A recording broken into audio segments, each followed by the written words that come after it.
at the last fail login times for these things, because if someone's doing a broad password brute force guessing attack, they will frequently target it against that RID 500, that default administrator account, and try brute force password guess attacks. If you see multiple systems that have that last fail login time from that local account at about the same period of time, that's probably what you're facing.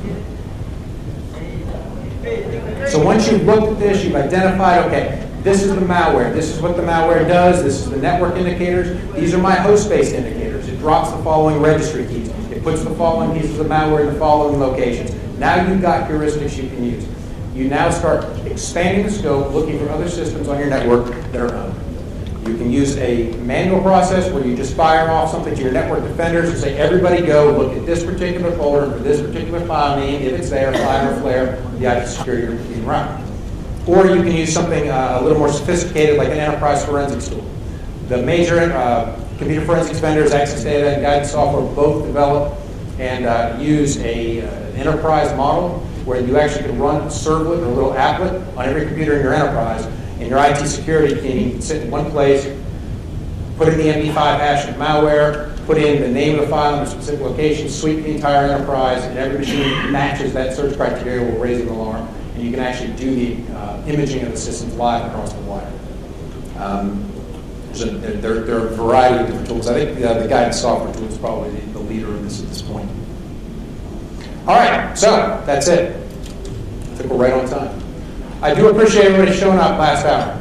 That's tough. I must have a good caffeine today. Any questions? Yes, sir. Hi. Well, you mentioned mail. There are some malware which are able to survey sandboxes. So yeah. Yeah, no, exactly. It's the never-ending cat and mouse game. Some malware now, in order to avoid being reversed, is actually doing things like virtualization detection. If it detects it's running in a virtual machine, it shuts down. Now, there's different things you can try. If it cracks out on VMware, try it in Parallels, or try it in a different virtualized environment.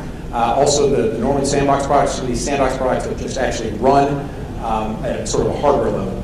The software is running, but not virtually. That can sometimes evade, and it's simply a matter of trying to outthink the hacker. If the malware is designed to detect virtualization in one platform, try it on another platform, try it. At the end of the day, you may not be able to do it. You may have to run it just on a dedicated box, take it out of the VM, and it's not a big deal. You need to select that box and it's done. So you basically recreate your testing environment, but on bare metal. Make a ghost of it, and then just go ahead, run it, consider that one hosed, wipe the zeros all the way across to make sure you get it all, reload your ghost, and then do your next set of tests. But yeah, they are getting tricky. Other questions? All right, folks, I appreciate your time. You did a good comment.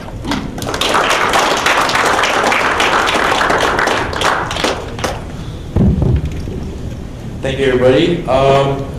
We have our CDF prize giving ceremony next door, and also our final ever charity auction. So just head on next door, and it's also the closing. Thank you. Bye-bye.